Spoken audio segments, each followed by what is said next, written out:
2022. If you care to join us, please rise for the pledge allegiance. Pledge allegiance to the flag of the United States of America and to the republic for which it stands, one nation, under God, indivisible, with liberty and justice for all. Thank you. We're going to rearrange the agenda tonight. We'll be starting with appeal number 3147. The applicant, Villanova University, property located at 800 East Lancaster Avenue and zone PI Plan Institutional. Applicant proposed a new modern library on its main campus to replace the existing outdated library. Applicant requests variances from the following provisions of the zoning code: 280-69C for height regulations, 280-70B for building length, and 280-103B required number of off-street parking spaces. Applicant further seeks such other relief consistent with the exhibits and testimony presented at the hearing. Evening, Nick Camelia, representing the applicant, Villanova University. Evening, Nick.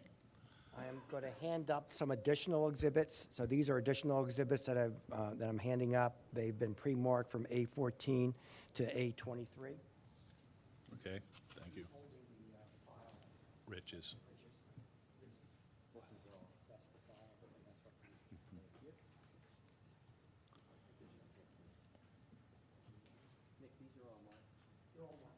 Terrific.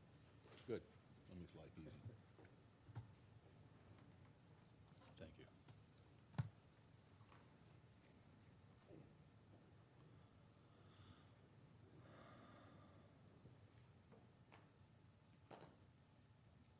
As you can see in the application, this is the application of Villanova to Excuse me construct. just for a second, Nick. So the items included in the package are marked A1 through A13, and then we'll continue with the new package, which is A14 to A23.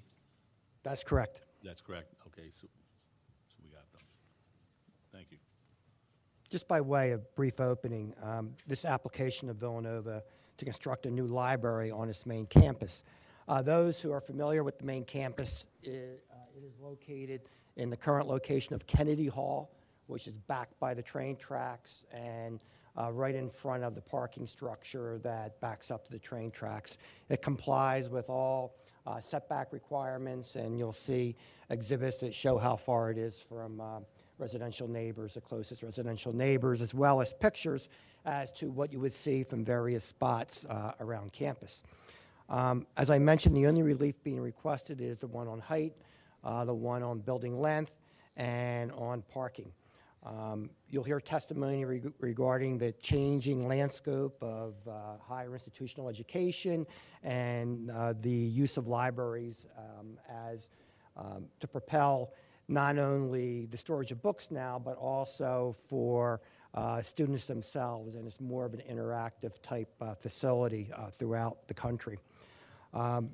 You'll hear as to the distances, but you also see that the architecture for the building, even though the code requires no longer than 160 feet, the offsets are no more than 160 feet. So the appearance, at least as to length and bulk, is that it is less than 160 feet in any one direction. This application was unanimously approved by the Planning Commission, which recommended that the Zoning Board approve this application. Actually, we have that letter, and maybe we should add that as an exhibit. That'll be A24. A24. And I believe everyone on the board received a copy of that. Is that correct? I don't have one for the file. Kevin, do you know if it's in the file? I'm not sure if we printed one out, but I know that we did email. Okay. No problem.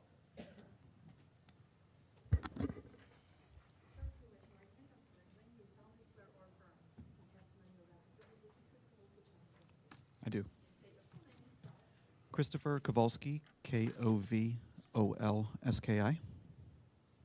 And Chris, by whom are you employed? Villanova University. And what is your position at Villanova? Assistant Vice President for Government Relations and External Affairs. You've been before this board many I times. have, yes. I've marked as Yes, sir. Exhibit A1 the application. Is that the application that Villanova made? Yes, it is. And it would be First, I'll show you what's been also marked as A2, which is the deed. Is this the deed to main campus where this building is being located? Yes, it is. And where would this building be located on main campus? I'll show you, I believe it would be A14.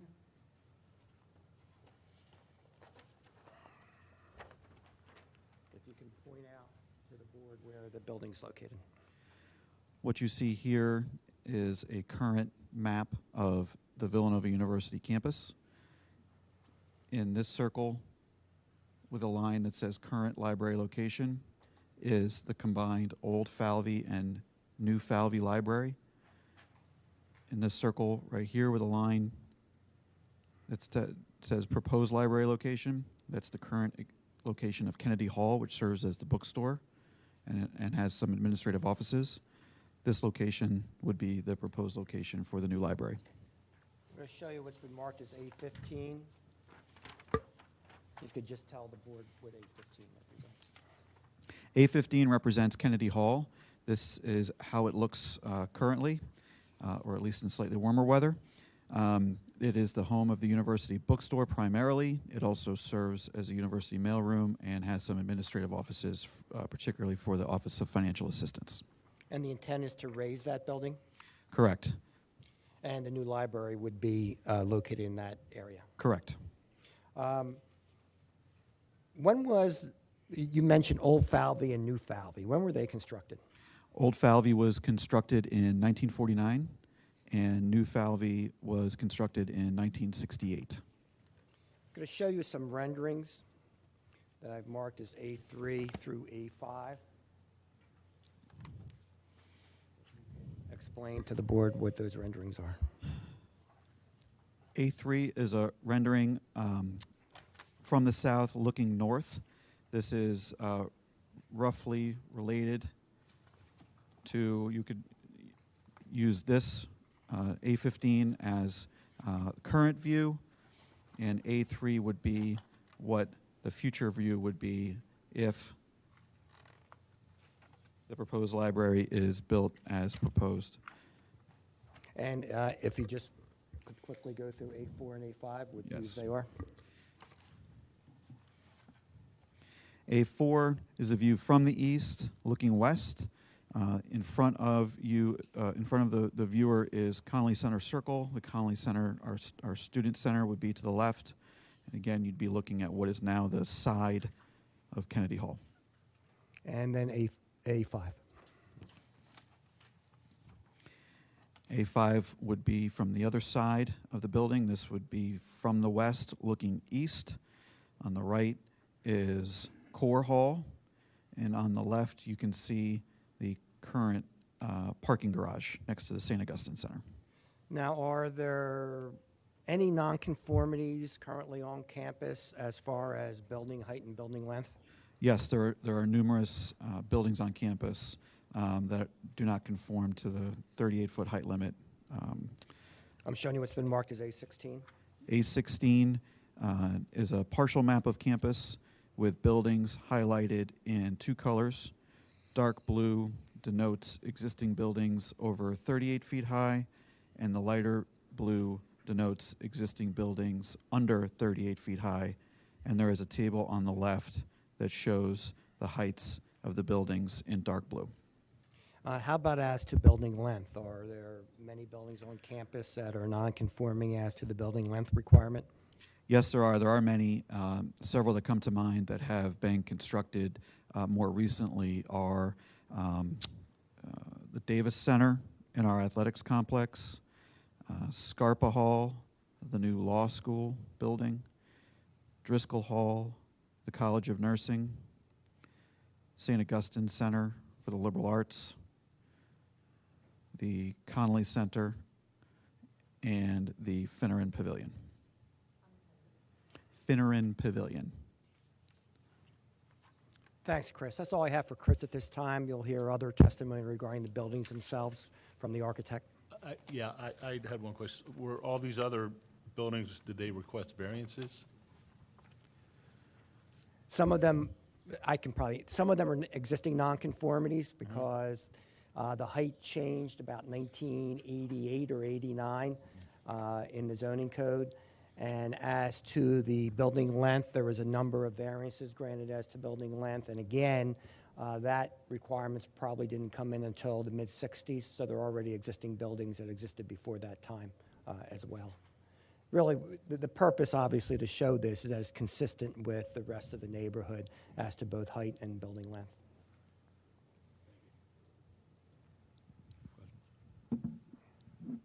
Graham? Thank you, Nick.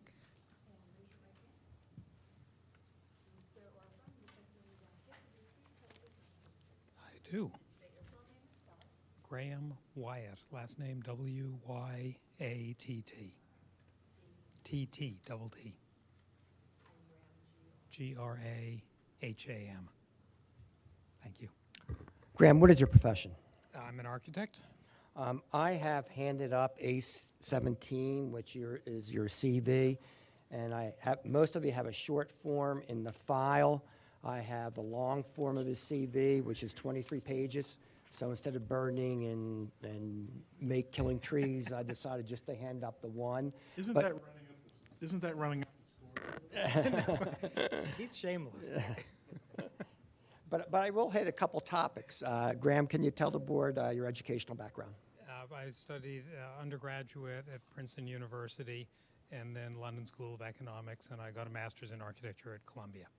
And have you been involved in college projects throughout the last however many years? I won't quote you. Now, I have more than 40 years of professional experience. I've really focused on university work, including work at Villanova, but at over 90 universities across the United States.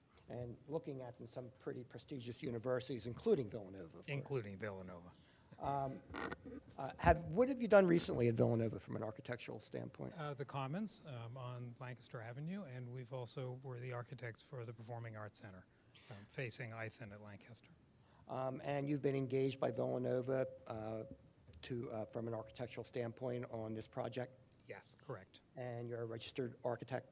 In the state of Pennsylvania, Commonwealth of Pennsylvania. And have you testified before various boards and been qualified as an expert? I have, including this one. Nice to be back. Could I have Graham be qualified as an expert in architecture, please? Without objection. Now, you had mentioned that Villanova engaged you to construct this library. Is that correct? That is correct. What's the role? How has the role of libraries changed on college campuses throughout the years? Yes, the role of libraries has changed hugely in the last few decades, and that really is central to this project. When the existing Falvey Library was built, first in 1948-49, it was primarily a repository for books.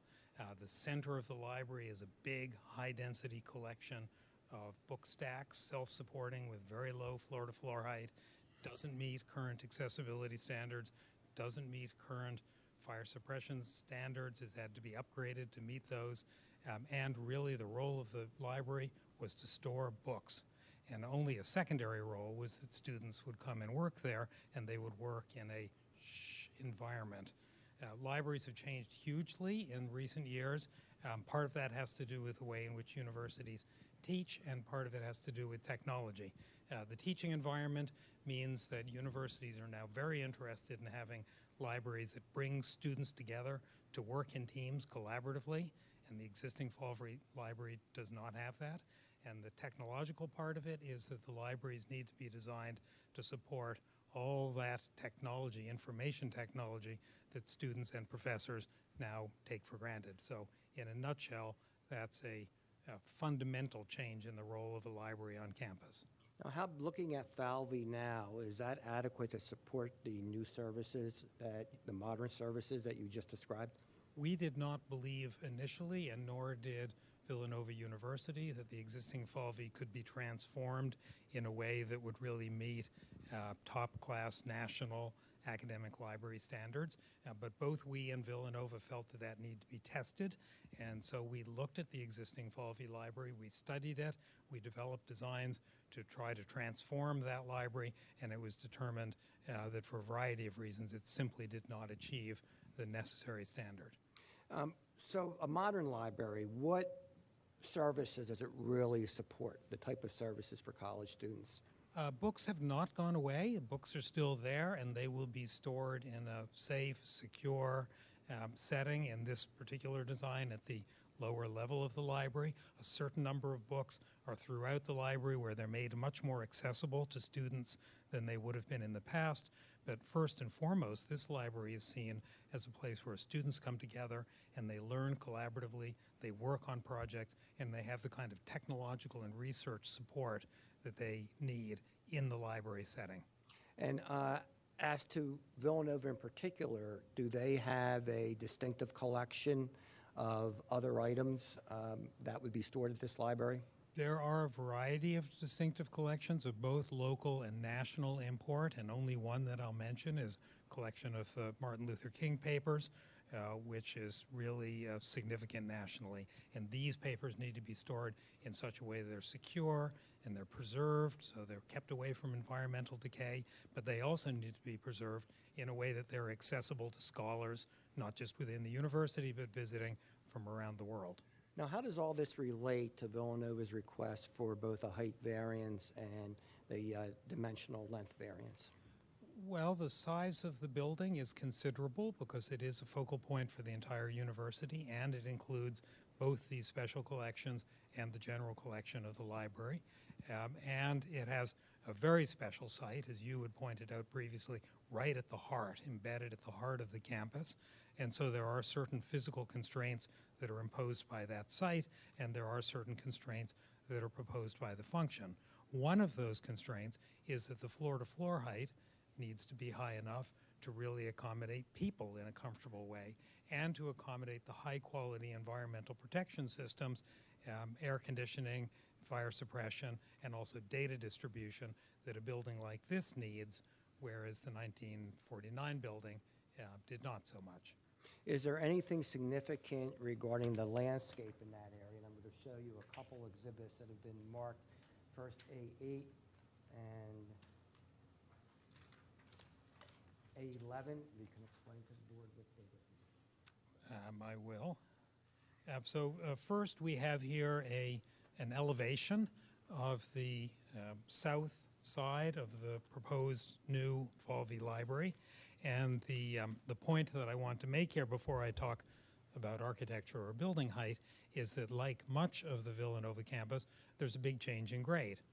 And there is a change in grade of approximately a full story across this site, lower on two sides and higher on other sides. So that establishes the datum point from which height is measured. And so that's exhibit labeled A8. Flipping to the next exhibit, labeled A11, this is a section cut through the building. So imagine you've cut away the facade that you saw a moment ago, and you can see a dashed line near the bottom of the building that shows how the existing grade slopes from one side to the other. And in fact, I'll point out that the slope is even greater in the opposite direction. Now, as to building length, have you reviewed the code section regarding the greatest dimension of a building shall be 160 feet in the Radnor zoning code? I have. I'm familiar with that and understand the rules that go along with it. And what is your opinion as to why that exists, that particular requirement? I can understand that that exists to try to prevent buildings that seem out of scale with their context or setting or perceived as being somehow too big in the community. Now, have you resolved that issue? I'll show you what's been marked as A18. And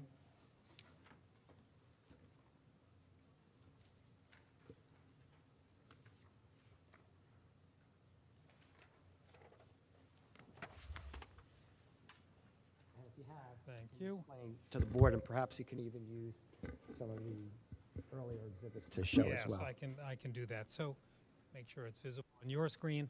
A18 is a diagrammatic floor plan or a footprint plan within the proposed site for the proposed library. And the overall dimensions, outside to outside, at the maximum dimension is 148 feet in one direction and 280 feet in the other direction. Interestingly, smaller than either the Connolly Center, which is immediately to its south, or the SAC Garage, which is immediately to its north. Nonetheless, it felt to us and to the university that it was desirable to make the library seem as though it had a smaller scale, and most of all to seem as though it had different facades that faced the different outdoor spaces within the campus. And so you can see there are a series of setbacks and notches that produce the effect of the building having these three different facades, none of which in our mind exceeds that length limit, except for the northern facade, which faces the facade of the St. Augustine Center Garage. I'm going to show you what's been marked A19 through A22, I believe. And if you can tell the board what these exhibits represent and go through them, please. Yes, so this first exhibit shows the entire central portion of the Villanova campus. And one of the university's concerns, and our concerns, my concern, was the visual effect that the building would have when seen from the perimeter. And so we've spent a lot of time along Lancaster Avenue, along Spring Mill Road, along County Line Road, and along Ithan Avenue, which are the four bordering roads, looking for the locations where the building would be visible. In order to do that, we went out with a cherry picker and lifted it up to the right elevation. So this is not just a hypothetical, it's really based on placing a datum line at the regulated height line of the building. What we determined, actually even more than I expected, that the building at the center of the campus is largely invisible from the perimeter. There are many places where there are dark lines, black lines that are shown, where the building is not visible at all, but those have dimensions in them to illustrate the distance from the neighbors. The three places where the building is visible are labeled A20, which is along Lancaster Avenue, A21, which is on the Spring Mill Road Bridge as it crosses the SEPTA line, and A22, which is at a very specific point midway along the length of that portion of County Line Road. Referring first to A20, and that photograph, or Lancaster Avenue, according to A19, the key plan, is 840 feet from the building. Is that correct, the closest point? That is correct. Thank you. And so A20 illustrates on its left the existing condition. Imagine here that you are standing just at the far corner, the far curb of Lancaster Avenue. You are looking between the two existing buildings. Core Hall is on the left-hand side, and if you look to the right, you can see there is exactly the same view, and the bright yellow line that's shown there illustrates the building height of the proposed Falvey Library, although I assure you we're not proposing to color it bright yellow.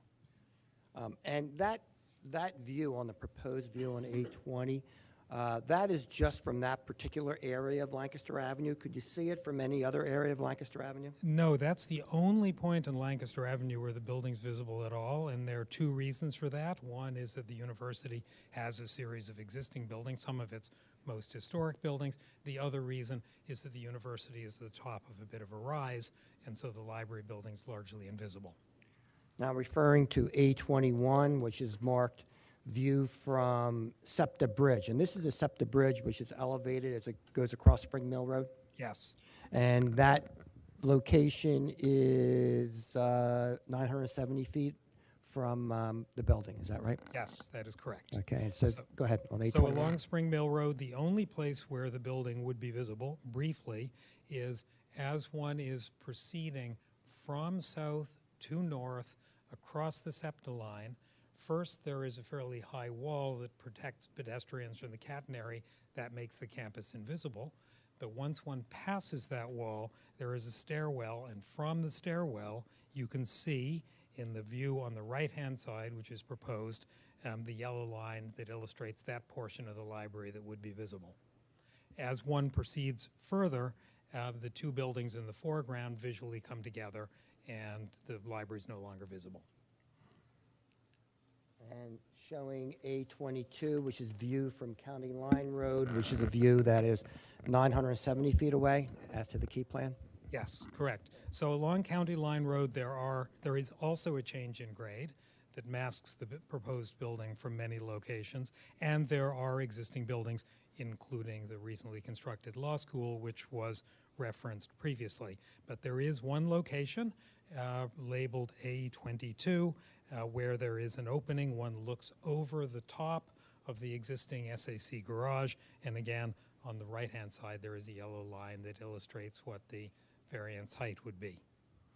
And just briefly going back to A19, the key plan, those black lines, for example, there's one to North Ithan, 1,000 feet, but Villanova owns on the other side of North Ithan. Is that correct? Yes, that is correct. That's simply the view from North Ithan. And the closest neighbor, actually, along North Ithan, which would be to the east, is, according to the key plan, 2,100 feet away? Yes, that is correct. And reiterating what I said before, both of those are distances, but from neither of those locations would the proposed building be visible. And then also on Spring Mill, you have two locations cited, one 1,200 feet away, and the other one 1,300 feet away from neighbors. And again, is that building even visible from those points? No, it would not be.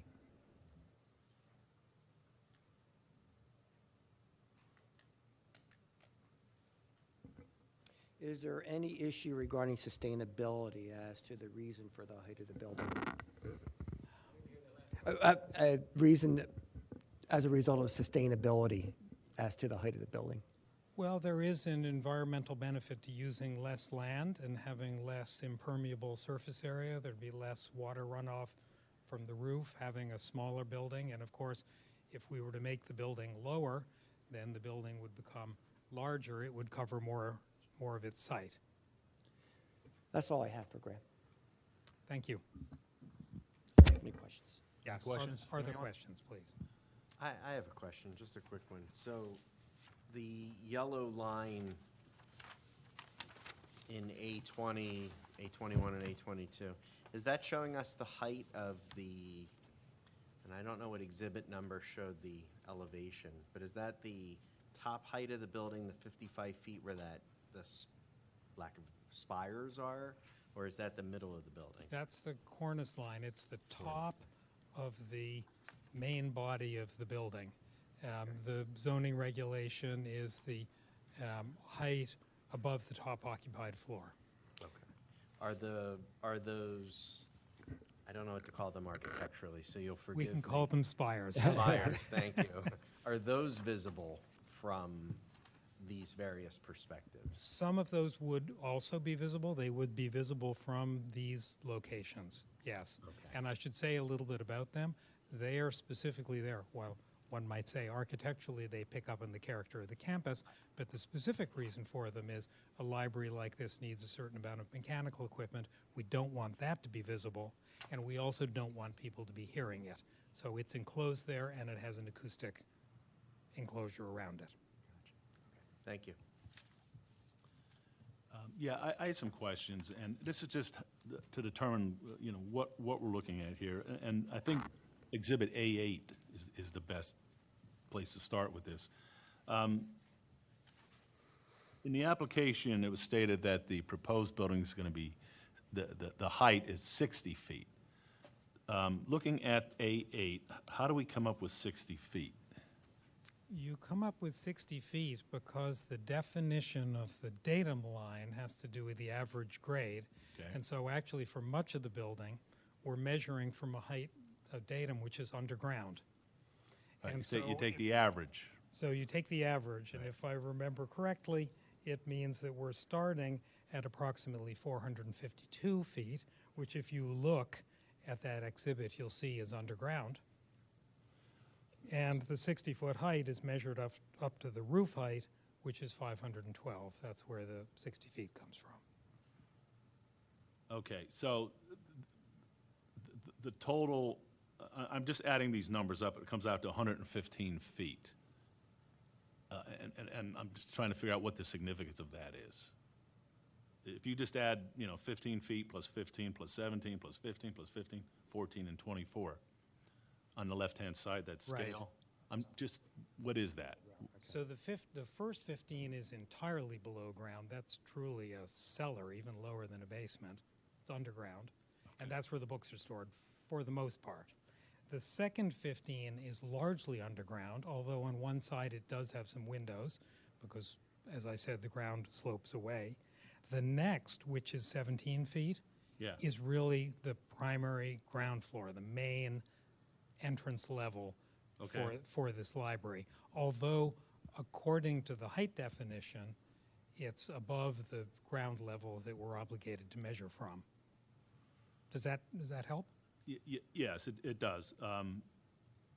So in your calculation, in measuring the 60 feet, you're stopping at the roof level that says 512 feet. At 512, that's And- right. And the beginning point would be some average of the building with the slope of the land? Yes, 452. Oh, okay, so that's just, that's the average, that's the starting measuring point? Yes. 452, okay. So that's our 60 feet. I think we're okay. Yeah. I know it seems a little strange that the height measurement is taken from a place that looks underground on this drawing, but it's only because the grade slopes Oh, no, yeah. and rises around the building, so following the rules, that's the way it's calculated. Yeah, absolutely. So, I think that's all I had. Anybody else have any questions? Thank you. Mary Lou? Thank you, Graham.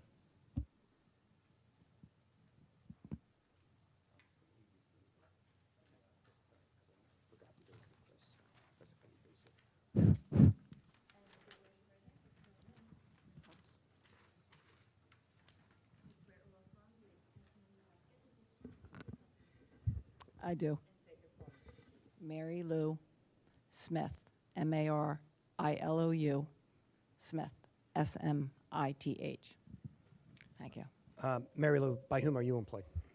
Villanova University, How long have you been employed by Villanova? 25 years. What's your current position? I'm the Assistant Vice President of Engineering and Construction. And your degree and educational background? I have a degree in electrical engineering and a master's in business administration. I'm going to show you what I've marked as A7, and this is the actual zoning plan prepared by Pannoni, and Mike Kissinger is present here if we need to confirm this. Is that right? Yes, he is. And just to point out to A7 where the proposed building is located, and it shows various setbacks. For example, it shows a setback to Lancaster Avenue at 683 feet at the closest point. Yes, And that's to the closest point. That's not where you can see the building because you already showed the picture as to where you can see the building from. yes, And also it backs up, you'll see the parking garage, is that right? that's correct. And then there's still 232 feet to the railroad tracks. Correct. And then after the railroad tracks, we have the whole law school development The before other you reach side of- County Line Road. Exactly. And then also as to Spring Mill Road and Ethan Avenue, you see very long distances. I believe the zoning chart shows one of the side yard setback as 681 feet. Yes, This plan complies with all the building coverage and impervious coverage requirements of the zoning code. it does. So the only thing we're looking for are the three variances that we spoke about. Exactly. Now, in particular, as to the parking, can you tell us a little bit about the history of campus as to the residential nature of the campus and why Villanova feels they don't need additional parking for this, or why additional parking is not required for this project? Sure. So up until about 2000, we housed about 50% of our student population. After 2019, we now house about 85% of our population. And traditional buildings that were built on campus, let's say pre-2000, were really built and designed and programmed for that specific use. So if we built a dormitory, we were building bedrooms and shower stalls and bathrooms to support those students. But we weren't really building study space or collaborative learning areas for students. And with teaching changing over the years, this has become a critical need for our students, an amenity, you might say. And pretty much based on listening to Graham, we didn't have that in the existing library, and this new library is going to have a lot of those amenities. So we may have a floor of general collection, but we have 2.5 or 3 floors of literally open study space, private study space, collaborative learning space, and areas for diverse equity and inclusion groups to actually congregate together. So it's become more of a gathering space as well as, you know, a study space for the library. So we look at this as really an amenity to our students, that it's not provided in the existing dormitories that they have on campus. So with the increase of our enrollment, not an increase of our enrollment, but an increase of our residents on campus, we need to support them with additional amenities. And that's kind of how we see the library, and why we don't think that this requires additional parking, because it's really the same population that's using this building. Thank you. Sure. I have a question. And it goes to both the uses that are going to have to find new homes when Kennedy is torn down, and the use of the old building once the new library is constructed. What is the intention around relocating the current uses, and what is the thinking with respect to the use of the former library once the new structure is up and running? So we're studying that now. The intention right today is to relocate the bookstore to the existing library and the mailroom there. And we're looking to see if that's the best use of that space, but that is where we're intending to move them. Yeah, and the reason I asked the question is, you know, I understand your point with respect to the need or lack of need for additional parking when the new building is constructed. I'm just concerned if the use goes somewhere else that might generate traffic or parking needs or something like that, we should be mindful of that. Thank you. Here's a softball question. Please. How important is this in the struggle for Villanova specifically to attract quality students with the extreme competition for students today among colleges? I think this is very essential to compete with our peer institutions, and to get the best quality student. We need this space. Will there be a Starbucks in there? There's a possibility. Probably a holy ground, so. All right. Thanks. Sure, thank you. Yeah, just a question. You've touched on this already, but in Exhibit A1, which is the application, Yes. under, I guess it's page 3, brief narrative of improvements, this is a statement. Since the library is being constructed to accommodate an existing student body, applicant requests relief from the additional on-site parking requirement. According to the zoning code, the proposed building requires 165 spaces. What I'm curious about is the existing student body, and it's being built to accommodate the existing student body. Villanova is not freezing its student body at the present level, or is it? I mean, we're not You're the freezing wrong it, but person. we're, I shouldn't yeah. be asking this question of. I mean, That's just the way it reads, and is Blame the this lawyer. a year Blame from the now? lawyer, I guess. Right, Blame the right. drafter. The Villanova, and I think Chris could probably confirm this, is Villanova's had 6,400 students for the last 40 years, I believe. Or actually, it has less students now than it did in the mid-'80s, I believe, but Chris can confirm that. Sure. Chris is still under oath, Chris Kowalski. So I think the wording is more reflective of this new space is serving the existing community versus new space serving a growing community. it has nothing to do with an enrollment or anything like that. Does that answer your question? Not really. I don't understand what you said. I mean, you have 6,500 students. Right. And you've had 6,500 students in that range traditionally. Correct. Is that the existing student body that you're referring to in this statement? Yes, along with our graduate students as well. It's the entire community of students, yes. So those around how much? 10 to 11,000 all told. And that's remained stable over the years? Correct. Okay, thank you.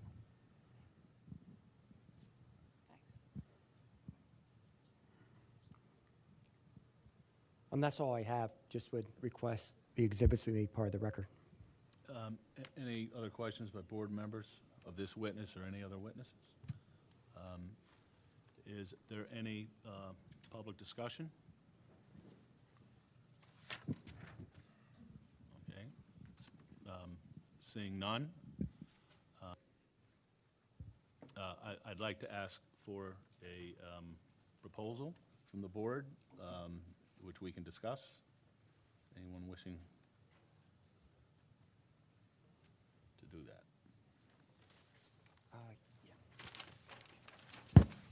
If not, Fine. I'll make a motion to approve a variance under section 280-69C, 280-70B, and 280-103B based on the plans in front of us. Second. discussion.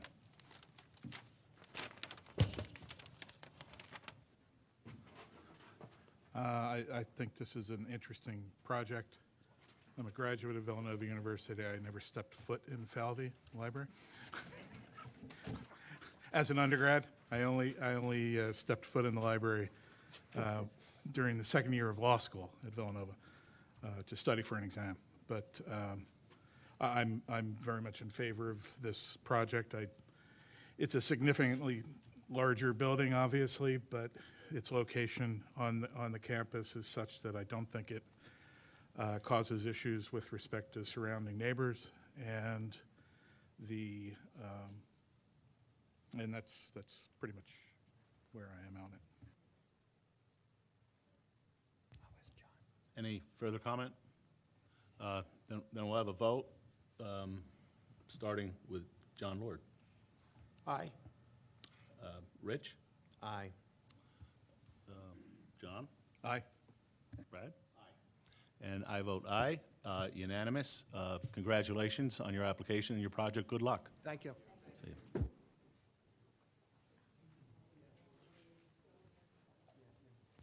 Okay, the next item on the list, we're going to jump back to the first item, which was actually a request for an extension of time to obtain a permit under Section 280-144 of the code for an additional 6 months. This is from the applicant Radnor Rockwell LLC, property located at 1001 Eagle Road. The current approval is set to expire on December 5th, 2022.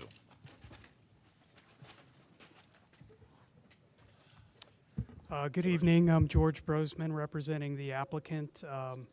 This was an approval you granted in appeal number 3113. We have a later case coming up next about this same application. This project needs land development approval as well as many other outside agency approvals. My client has diligently proceeded to prepare and file the land development plans, and they're in that process now. So we can't get the building permit until we get through land development approval and the outside agency permitting. So we're seeking an extension.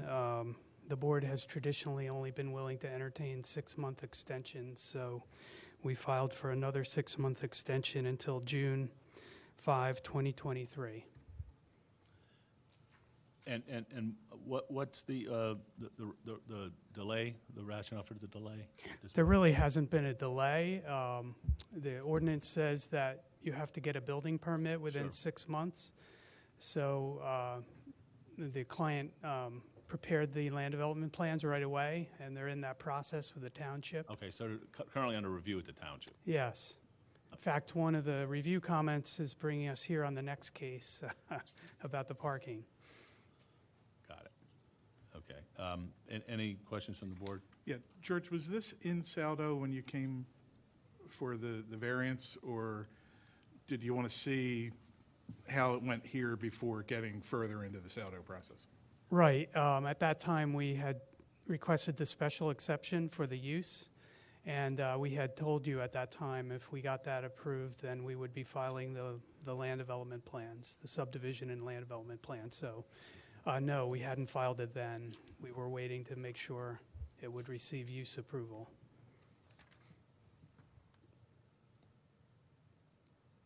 Okay, well, let's just have a vote then. All those in favor of granting the extension, 6-month extension till June 5th, is that the date that you mentioned?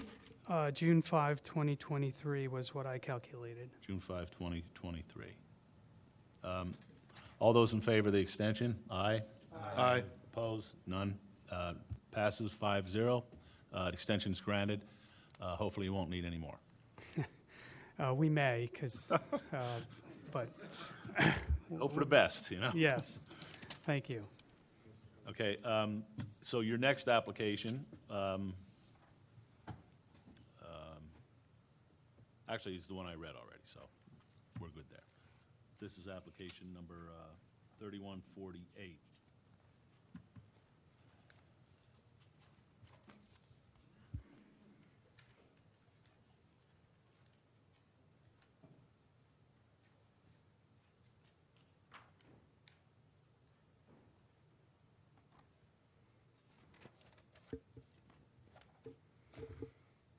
Did you read the notice, or? Oh, okay. Oh, okay, I missed that. So I'll just jump right into this one then? Go for it. Good evening, George Brosman, representing the applicant, Rockwell Radnor LLC. That entity is the equitable owner of a portion of the Valley Forge Military Academy campus and its zone PI planned institutional district. The zoning hearing board had granted special exception approval for the redevelopment of this site with a home for the aged / life care residents under Code Section 28068B in your decision, which was appeal number 3113. We were here for a hearing on that. I believe the date was October 21 last year. As we told you, the proposed home for the aged includes various common facilities for the residents, and there are 3 basic types of living units that will be in the facility for the residents, namely independent living units, personal care units, and memory care units. The question in this case is how much parking is required for the proposed home for the aged / life care residents. And that will explain to you next how we got here, and our witnesses will as well. But just a little background. In the planned institutional district, Code Section 28070E1, which is part of the regulations that have to be followed for use like this, they incorporate by reference the off-street parking requirements of the ordinance, which are found at Code Section 280-103. The plans that were filed with the zoning board for Appeal 3113 contained the calculations for the code-required parking as the applicant had calculated them. And the calculation was based on the number of beds in all of the types of the living units, the 3 types of living units that I mentioned. And the provision that was used also required a separate calculation for the number of medical staff projected and the number of employees on the greatest shift of employment. And there is a provision, 280-103B14, that has the formula for all of that, and that was the formula that was used. The same type of formula, which is based on the total number of beds, was also used to set the permitted overall density for the facility under a provision 28069E2. So we thought that it made sense to use that same type of provision for both the density and the parking. At the October 21 hearing, the applicant's engineer, who's going to testify again this evening, Rob Lambert. He reviewed those parking calculations, and in the board's written decision in Appeal 3113, and I included a copy of that in my application, and I have another copy here for you. The zoning board found as one of their findings of fact number 11 that the proposed life care residence would comply with all of the development requirements of code sections 28069 and 28070. And as I mentioned, 28070E1 does incorporate the off-street parking requirements of 28103. So the applicant had believed that the question of the required parking calculations had been settled. As I mentioned in the extension request previously, after we received the special exception approval, the applicant prepared and filed the required subdivision and land development plans with the township. As that review was ongoing, the zoning officer, Kevin Kachansky, who's here tonight, indicated to the applicant's representatives that he didn't believe that the code parking requirement calculations that we had been using were correct.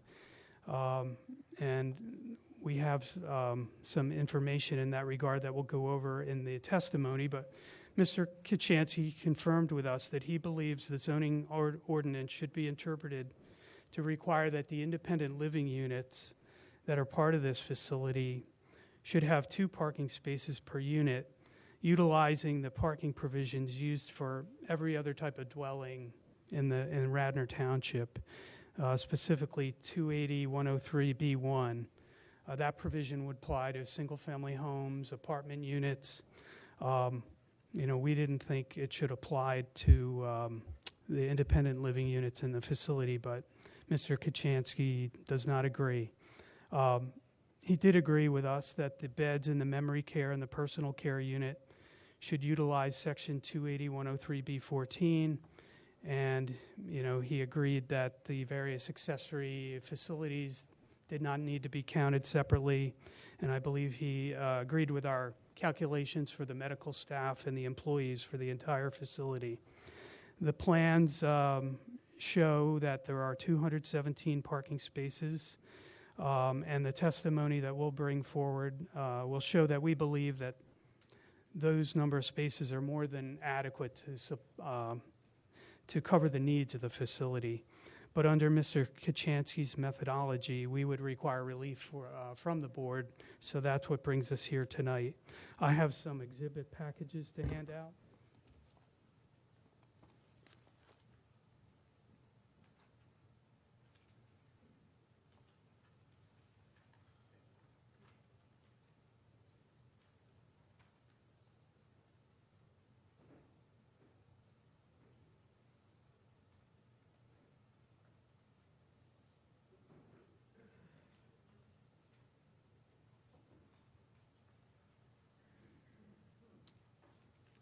So for the record, I have included here our application A1, and as I mentioned, that has a copy of your old decision at sub-exhibit E of that Appeal 3113. It is there as part of our A1.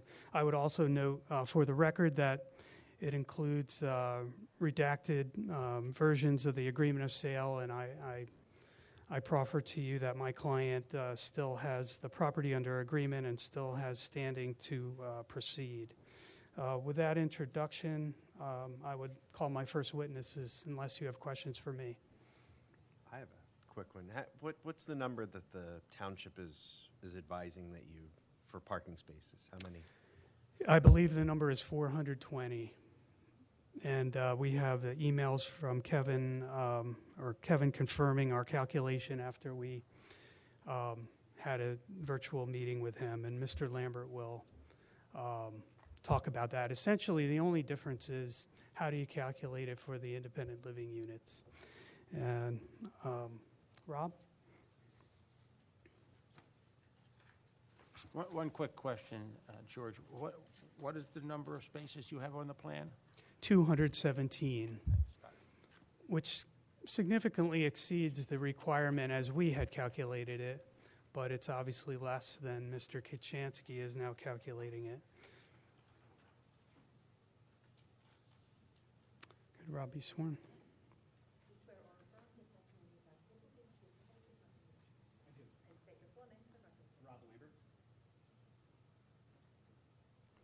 Oh, I forgot one housekeeping thing.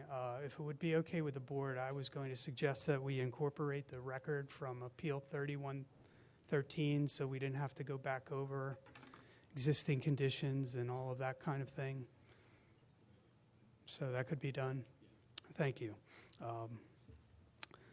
Rob, drawing your attention to the exhibit package, your CV is at A2.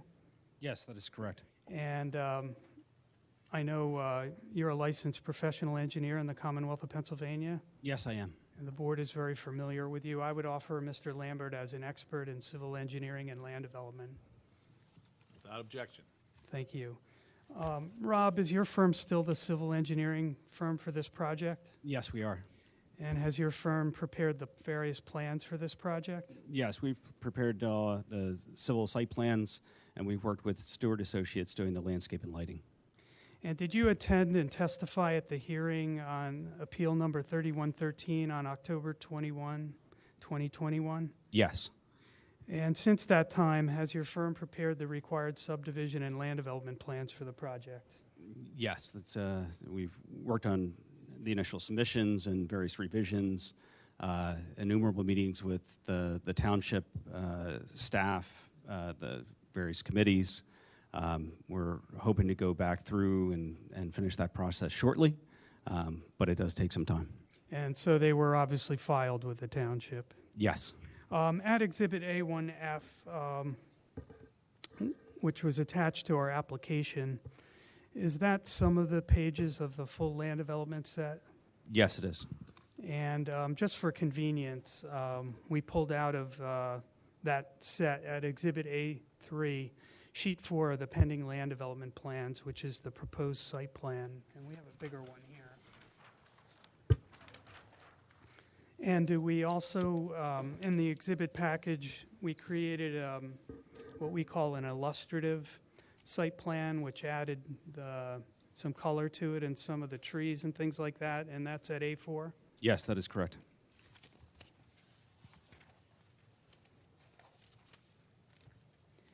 And can you explain what usually happens from the time an applicant files and receives a special exception when they go into the land development process?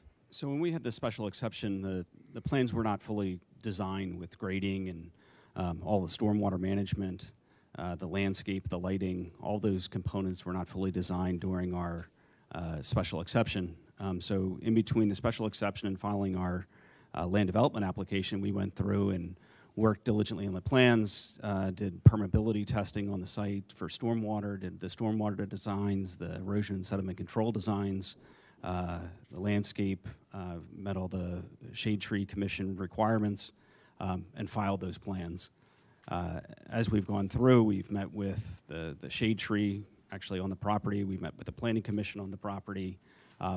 After we file all these applications, the township consultants then offer reviews. And so they have both the land development reviews and also traffic reviews. And in the normal process, moving from a special exception plan to a land development plan, in your experience, is it typical that these plans evolve and change to some degree? Yes, as you get further into the design, some of the building configuration may be modified, the location of roads, driveways may move around, but the same general configuration, the same part of the property is being developed. We have the same number of beds proposed, and it's really just the internal configuration of that has evolved since our initial special exception and will likely continue to evolve all the way up until permitting. And at the last hearing, we spoke, and it's even one of the findings in the Appeal 3113, there were a good number of meetings with neighbors in the area and the Civic Association. And there was originally a plan filed that had facilities closer to Eagle Road. Is that correct? That is correct. Our initial submission that this board never heard because we withdrew it actually proposed the main building out toward Eagle Road with facilities attached to it and a little bit different housing type up at the top of the hill where we're now really proposing development. After meeting with community members, we were strongly encouraged to move the development really to the top of the property. I don't know if any of you have been out there, but we did have our neighbor meetings actually on site. And if you go up into the property, there's a piece of property that's more level than the rest of the property, but it can't really be seen from anywhere.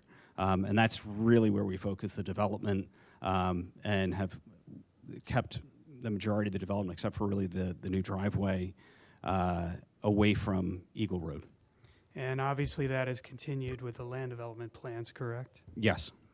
And just for the record, can you describe what is shown here in terms of the proposed facility? Yes, so really in the center, I believe it's Building A, is in the center, and that's really the community building. That's where your dining facility, athletic facilities, community rooms, administration will all be really located in that main Building A.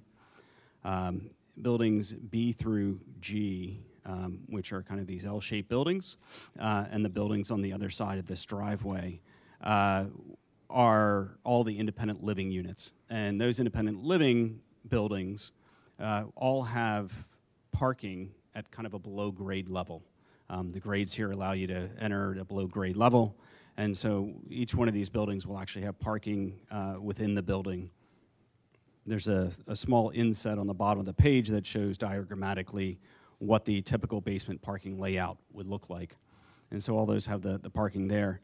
The building on the opposite side of the parking area from Building A is the personal care memory care building. And so that'll be a higher level of care, be a little bit more self-contained, away from the other residents. There are, on the left side of the page, there are 5 existing single-family dwellings that will be modified and converted to, converted to independent living units, so more a cottage-style unit, and so there'll be 5 of those. There are 2 buildings down toward the bottom of the page from the personal care memory care building. Those are really support buildings, likely a maintenance type building there. And during our approvals and meeting with the community members, a community member asked that we preserve what is an existing dwelling right now. It's going to be converted to a gatehouse. The exact use of that's unknown, but we're trying to preserve the building, listening to community feedback. So that building would remain. And moving to the parking calculations and the number of parking spaces, do these plans contain the code required parking calculations as you had understood them to apply? Yes. So kind of in the lower right-hand side, right above where the typical basement parking layout diagram is, there's a parking summary table.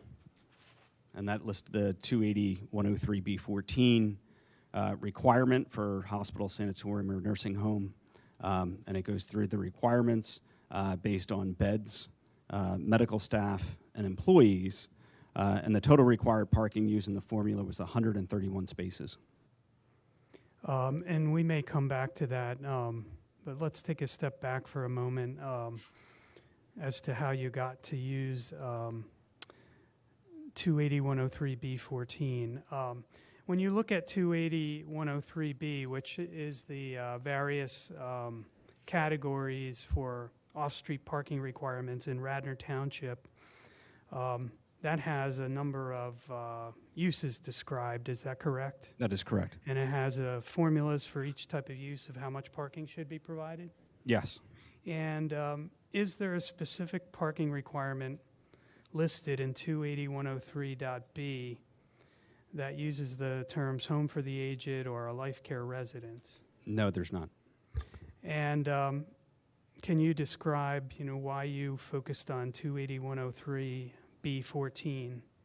Because when we looked at the code, the density requirement for this use under the PI zoning, so it was 280, 69, E2 is where this use is permitted, and it goes through the density requirement and it permits a number of beds, is how they calculate how many units or how many beds you can have on a property. And so we calculated that as the total beds allowed on this property were 375, and we were proposing 295 beds. And so looking at the parking requirements, one of the only sections that really refers to beds is the section we used, which was the 103B14. And at the hearing at Appeal 3113, in your testimony, did you go through the similar parking calculations under B14? Yes, I went through this same exact table. And that table was shown on the special exception plans? That is correct. And the table shows, and you can go through it if the board likes, this shows how many beds there are in all of the types of living units? This goes through the total number of beds. It does not specify the type of living unit because the parking, the use requirement for the use doesn't really go into the type of units. The parking requirement did not either. So we based it on beds, just like the density requirement. And we show in this table that we had 217 spaces proposed. Right, and I guess what I meant to say, not artfully, was, or I didn't say it artfully, I meant to say it artfully, I didn't say it artfully, was you counted all of the beds in your parking chart, correct? That is correct. And even on the plans as they exist today, without paving any more than you propose, do you believe you could actually fit more than 217 parking spaces here? Yes. Actually, when we went to the Planning Commission last week, and we received unanimous recommendation for approval of this relief, the question came up of what happens kind of at those peak times. If you have a holiday time, everybody's going to visit, a parent or a loved one. What happens during that period? And we can actually park 30 to 35. This is a 26-foot wide access way, so the driveway is 26 feet wide, which actually allows for parallel parking all the way along the interior of this. And we have not counted any of that. So if we just took the portion that's beyond the parking area, parked on one side of it, all the way up to, I'll call it a cul-de-sac for lack of a better term, but the end of the driveway, we can fit 30 to 35 cars without really even parking on the corners in that location. The other number we didn't count were there's likely going to be about 10 parking spaces in the driveways for the cottage units. So just between those two areas, we have 45 spaces that are easily used that were not calculated in this tabulation. And after you filed the land development plans, did you learn that Kevin Kachansky, the zoning officer, had concerns with the method of calculation that had been used here? Yes. And after you became aware of this, did you review the plans and the various bed counts and the living unit counts with Mr. Kachansky? Yes, we did. And what did Mr. Kachansky take issue with regarding your method of code-required parking calculation? The concern was the independent living units. He wanted to view those as a dwelling. And as I indicated, he would apply 280-103B1, which requires 2 spaces for every dwelling unit. Yes, that is correct. And does that provision apply to every other type of dwelling unit in the township, like a single-family dwelling or an apartment? Yes, it would apply to single-family dwellings, apartments, any real dwelling unit that you have. Now, the board had asked for the number that we were told is required, and I had mentioned 420. At Exhibit A5, is this the emails? I had sent an email to Mr. Kachansky detailing the number of, we tried to put in the information that would allow him to make the determination. And then there was a meeting, virtual meeting with Mr. Kachansky, is that correct? That is correct. And then you sent an email summarizing that? That is correct. That is at Exhibit A5? Yes, A5. And did Mr. Kachansky confirm that he agreed with your summary? Yes, he agreed that my summary of his interpretation yielded 420 parking spaces, and he agreed that was accurate. That's what he believes should be required. Correct. In your experience working on these types of projects and visiting them, do you believe that the amount of parking that is provided on the plan to be sufficient for the proposed use? Yes. And we incorporated the record from the last proceeding. I would note to the board, I believe the testimony last time was that the average age of residents in the independent living unit would be 80 plus. We talked about, and Mr. Lambert talked about, there's common amenities and facilities on this site available for the residents to use.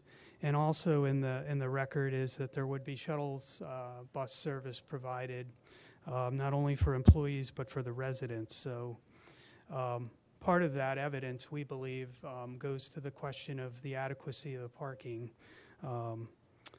and shows that these particular living units wouldn't need the amount of parking that a other kind of dwelling unit in Radnor Township that wasn't part of a facility like this would. You alluded to this previously, but for the record, did you present this proposal now twice to the Radnor Township Planning Commission? Yes. And the first time was back in September 2021, is that right? That is correct.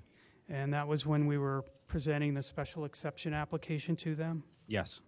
And did they recommend approval? Yes, they did. And after filing this application regarding the parking, did you return to the Planning Commission?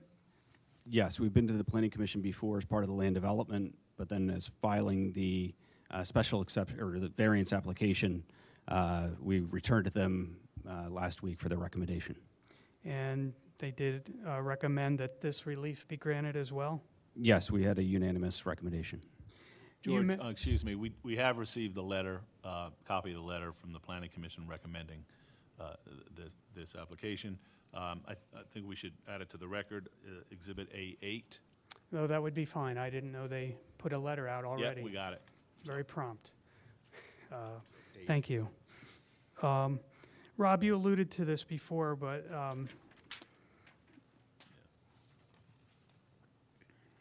when the Planning Commission made inquiry about parking management during what I would call more infrequent but higher parking demand areas, you talked about the additional parking that could be provided. Are there other what I would call management techniques that could be used if there were concerns? Yes, and speaking with operators, if there was a concern that an event was going to exceed the parking supply from friends, relatives coming, they would actually stagger it. And so they might stagger a meal or have two different, event times that they'd be actually able to split the community so you could have two different events so you're not overloading the parking. And this would only be maybe a couple times a year, like at the holidays if there were more visitors than typical, correct? Correct. In your professional opinion, are there physical circumstances or conditions on the property that would create an unnecessary hardship in providing a large amount of additional parking spaces? Yeah, so one of the comments we've gotten back from the community is concern about the impact to out by Eagle Road that we talked about, stormwater management. We have, if we looked at the zoning requirements, the ability to add additional parking. It paves about 2 extra acres. We control all of that, and it would likely go actually out where everyone asks us not to build the parking. We don't believe the parking is necessary and wouldn't want to have to build it to show that and have it unused. And are there other unique features of the site like the slopes Yep. and the streams? So on the left side of this, that we have area of steep slopes. We have wooded areas we're trying to preserve. Just on and off site, there's a creek on the western side or left side of the property. So you wouldn't want to put the parking there, or could not put the parking there? Correct. At the last hearing, which we incorporated into the record, you testified generally to the requirements of 280-145, which are general standards for review of special exception and variances. Are you familiar with those standards? I am. And as I mentioned, we already covered those for the use, but with regard to the parking question, and without going through each of those standards, in your professional opinion, is the proposed parking relief that we have sought consistent with the applicable criteria? Yes, it is. In your professional opinion, to the extent relief is required for parking, do you believe that relief has been minimized? Yes. And that would go to the fact that we could have a greater density of units here, correct? That is correct. And you believe you've provided more parking than would be needed under your method of calculation, correct? That is correct. In your professional opinion, will the proposed plan with the parking as has been proposed cause any detrimental impact on adjoining properties or the general public health, safety, and welfare? No. Do you believe it would actually promote the public health, safety, and welfare? Yes, as I commented, we've gone to great lengths to actually put parking inside of buildings at a lower level, limiting really the surface area to create an unused large surface parking lot, is really unnecessary. That's all I have for Mr. Lambert. Any questions from the board? I was wondering that you described the possibility for additional parking on that loop road. Why not commit to that as part of your application? You could sign it overflow parking. We can easily add that parking. We didn't want, we wouldn't, it's basically there. It's not a striped parking spot is really what it amounts to. We wouldn't really, I don't think, even want to stripe them. We could stripe them. I'm not sure what the value of that is, but it would almost be just like on-street parking. Well, part of the value is our job is to give you the minimum relief necessary. So if you increase those as overflow, that would reduce the number you're asking. Yeah, and we'd be happy to identify them as overflow parking.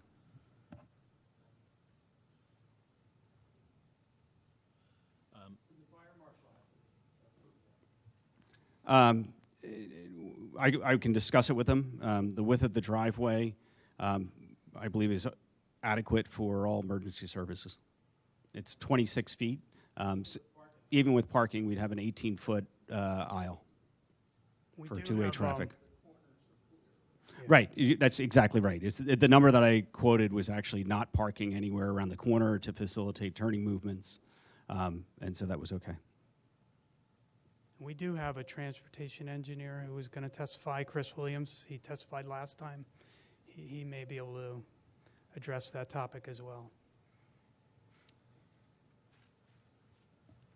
George, in your remarks at the outset, I think you said that the dispute was over the interpretation of the independent dwelling units and their parking needs. Did I understand that correctly? Or is it, because I only see 5 or 7 on the plan. I'm not sure.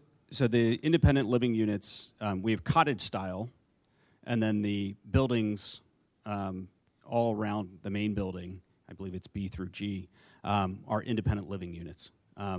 Under the current mix, I believe there's 200, and this is off the top of my head a little bit, 215 beds that are going to be independent living units. 10 of those beds were assigned to the cottage units, and the remaining beds are all going to be into the other independent living units. So there's 205. I believe it was 175 one bedroom, or 145, I'm sorry, one bedroom and 30 two bedroom units.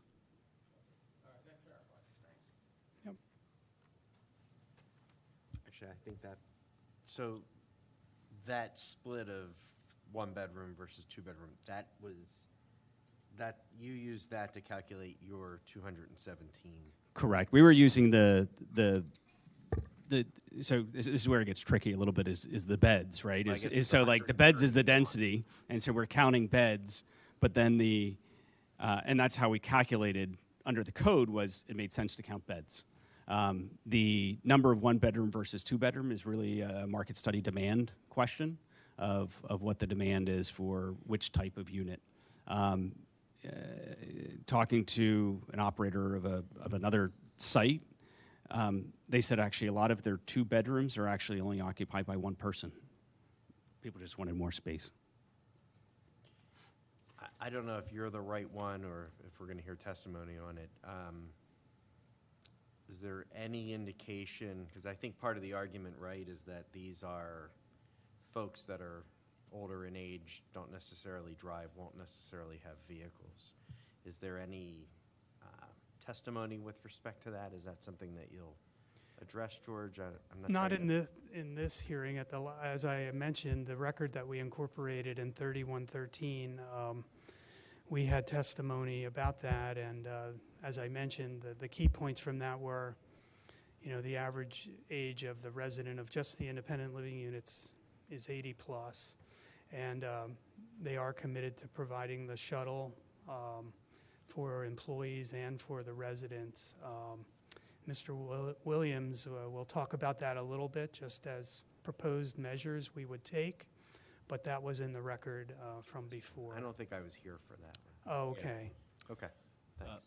Yeah, so I just want to go through the numbers just this one time. So I believe, Rob, what you said originally was, under your calculation of 280-103B14 for hospitals, sanitarium, and nursing home, you use that provision to determine what the requirement was, and I think you said it was 131. Correct. And that's based on 98 for my math, 98 for the beds, 10 for medical staff, and 23 for employees. Correct. Okay.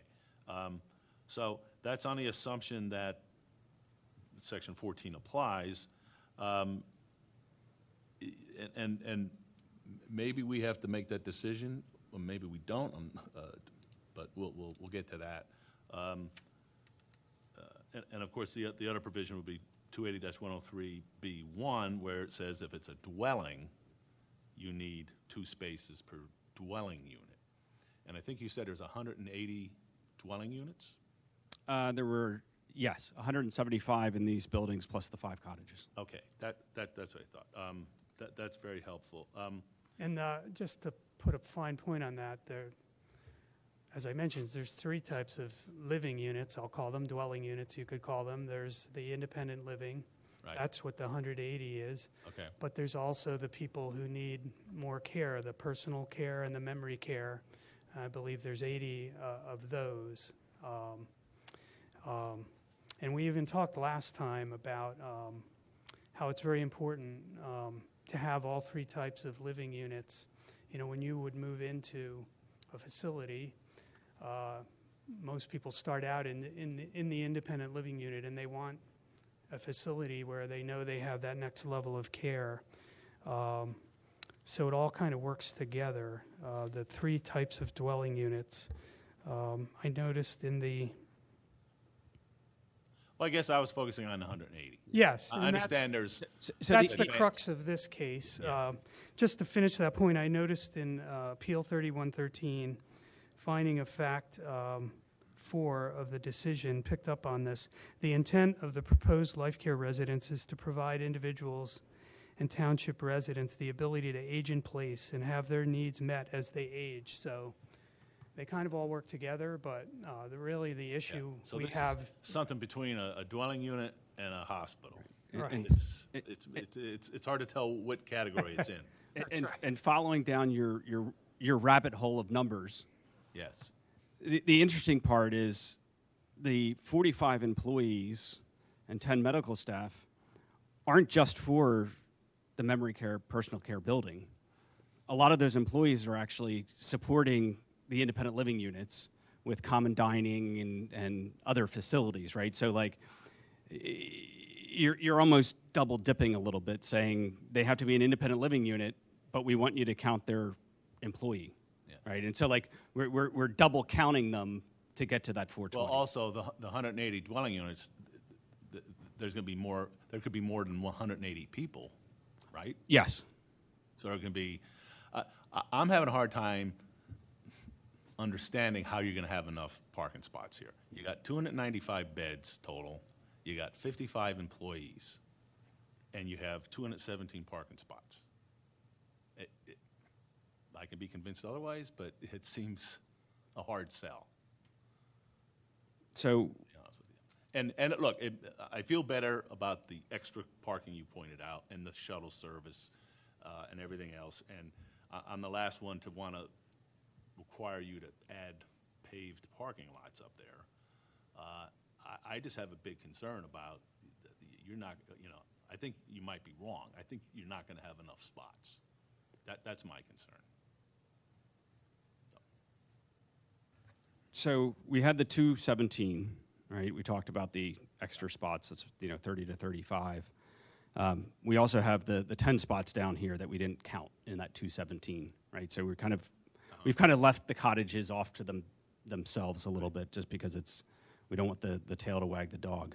And so we have the units up here, and say there are 175 when you get down to that final mix. We have 150 spaces actually within the building. And so almost every one of those units gets, or will have the ability to have an interior parking space. Just from my personal experience, knowing my, in-laws actually live in a similar facility, is, they have one car. They don't have two cars for a husband and wife living in a unit. They would only have one car. The people that are in this building are not driving, right? They're not driving. Those are the employees coming in. A lot of the employees working will be public transit employees. There will be a portion that will drive, but there will be part of that shuttle service is going and looking at, knowing the area. It's probably going to be over by Radnor Financial, where you get both the, I'll use the old terms, the R5 and the P&W. You get both stops right there, so you'd be able to actually pick up both of those locations. They're typically off-peak. They're usually before the people get up. That would have to be a shuttle service that you provide. Correct, but that's what would be provided by the facility. So they have the shuttle vans. They have shuttle drivers. They're going to shuttle employees, and they're also going to shuttle residents, right? If a resident wants to go down to downtown Wayne, they have the ability to take the shuttle down. They'll be scheduling shuttles. They run the shuttle over to the grocery store. They run, they have smaller car service that can run you to your doctor's appointments, right? They have a lot of that built in to support their residents. So it's not a straight number per se. Excuse me, where's the parking for the shuttles and these smaller vehicles? The shuttle, the smaller vehicles are going to be coming and going. The shuttles will really be running most of the time, in the evening when they're parked. They could be parked down by the facilities. They could be parked up by, we have a large loading area. There's an area that they could park those shuttles. And when I say shuttle, they're either a larger, it's like a van size minibus. I'm trying to understand the likely need of residents in the independent living units for parking, because that's really the issue here. I believe you just mentioned, Mr. Lambert, that the individual cottages will have 2 spaces? Yes. And was there thinking about that is different than thinking about the individual or the larger buildings? So the cottages function a little bit differently than being attached to the main building, right? Is your likely have different, and I'm going to use the wrong words, but mobility, your mobility is probably much more than necessarily moving into an apartment that's attached, right? You know, because now you are living on a facility's property, but you're a little bit more independent than the independent living unit. You know, it's all gradations of gray. And these units are going to be likely the most expensive units, quite frankly. You know, and so providing that 2 spaces for those more expensive units. So as I understand the calculation for the spaces for the independent living units in the larger buildings, you're providing fewer than 1 space per unit.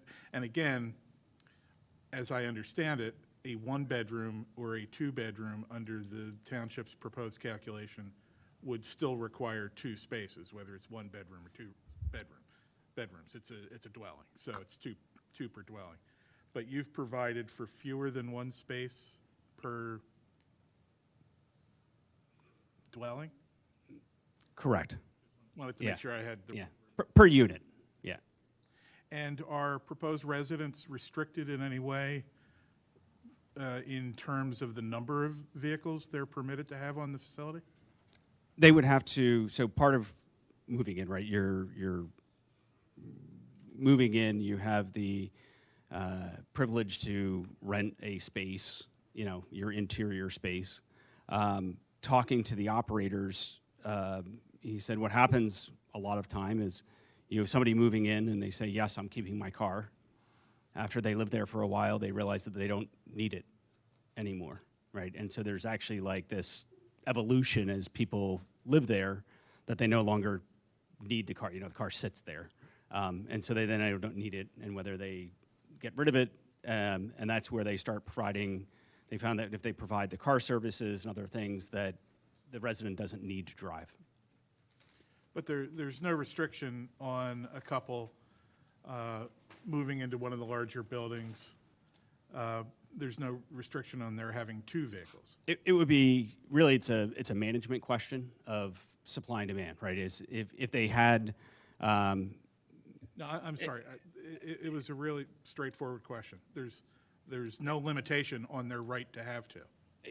Yeah, yes, the facility operator can limit the person from the number of cars they have. Again, Has that been contemplated? it's going to be a management supply and demand, right? The question is really, if you have a lot of people that don't have cars and you have excess parking, you can allow someone to have 2 cars. Has the operator been identified yet? Getting much closer. And at our last meeting, we had an operator, or at the special exception in 21, we have an operator. No agreements have been signed, so we can't release who it is, but we've been consulting with the operator. So really, it would be their call as to whether they wanted to impose restrictions. Correct. But we're being asked now to decide how many spaces should be part of the plan. We're asking to either use the, B14 section, which relates to all the beds, or allow for relief that these do not have to be counted as a dwelling, right? That we have, a lot of extra parking for unnecessary dwellings. Rob, Thank one you. more thing. Thank you. Can you point out where the 217 parking spots are? I mean, I see that one parking area in the middle, but... So we have 150 parking spaces actually in the buildings. Oh, in the building. So in the basement of the buildings, we have 150 parking spaces. And the rest of it's that outdoor... And the rest of it's the outdoor, the parking area. Any other questions? Well, I think John has raised an interesting question. We had the quote-unquote operator, and we're being asked to decide something, and it sounds like the operator can say yes or no after the fact as to whether it wants to do this. And there is a problem here with the parking. It seems pretty clear. How big of a problem is up to debate, but if the operator isn't agreeable to saying, okay, look, this is a special type of operation. They're senior citizens. They don't drive that often. They may not even have a need for a car. A shuttle will work perfectly. Everybody gets one parking place. That's it. I don't know how we can because that would be a nice shift. That might help out a lot. But how can we go anywhere if the operator isn't here to say yes or no? We could agree that we could have one, your comment before about striping these 30 to 35, right? That meets one per unit, We're right? changing the subject. We're talking about restricting the number of vehicles on the premises, not shunting them around when there's holiday get-togethers and things like that. The other question is, the kind of the externality. You say, okay, they would build it and they didn't have enough parking. It really only is going to affect this operator and user, right, is really what it affects. No one's parking in a local neighborhood and walking here, right? This is, we have Cabrini to the east, Valley Forge to the west, and St. David's Golf Club to the north, right? So from a practical perspective is... And you can't walk on Eagle Road. And not that strict. Right, and you're not parking on Eagle Road, right? So again, from a practicality perspective is the only entity that it's going to impact is the operator, right? Is this facility is the only one that gets impacted by this analysis. I'm not sure I follow that. I mean, what do you mean that he's the only person or he's the only entity that gets impacted? I mean, this is a decision that's going to affect, as I understand it, and maybe I'm wrong, the entire premises. This property, yes, this facility. I think the point was there won't be any off-facility parking available, so it's not going to bother the neighbors. That's the point. Right, yeah, we're not... And the other point probably was that from a commercial standpoint, the operator may be affected because this facility may be known as a facility that needs more parking and is therefore less attractive to potential residents. Is that a factor we have to consider in deciding whether or not to grant a Absolutely variance? not. I'm just Okay. just spitballing here. I just wanted to clarify. And we do have our traffic engineer, Chris, and he'll come up. But I would also say that, the mix of the units is important. The large percentage are one-bedroom units. I think the numbers were 145 one-bedroom, only 32 bedroom. So I think when you're looking at it, that comes into play.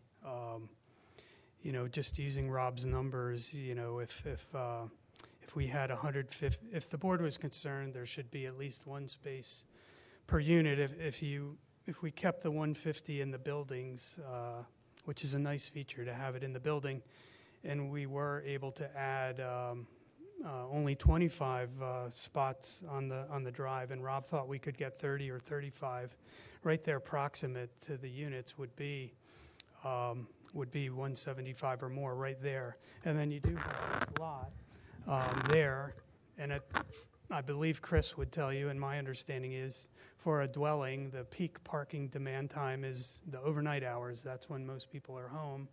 That's when you need the most parking. The employee levels will be lowest at that point, so there'll probably be a lot of openings in the parking lot right here at that time as well, when the parking would be needed most for the independent living units. So I think we really feel that there wouldn't be a parking problem. And to Mr. Nagel's point, I think the applicant would accept a condition to, provide those additional spots on the drive there. But I will have Chris Williams, the transportation engineer, also address some of these points.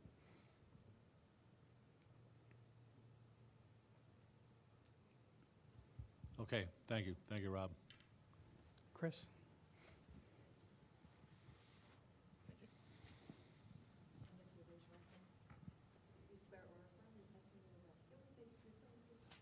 I do. Christopher, middle initial J, last name Williams.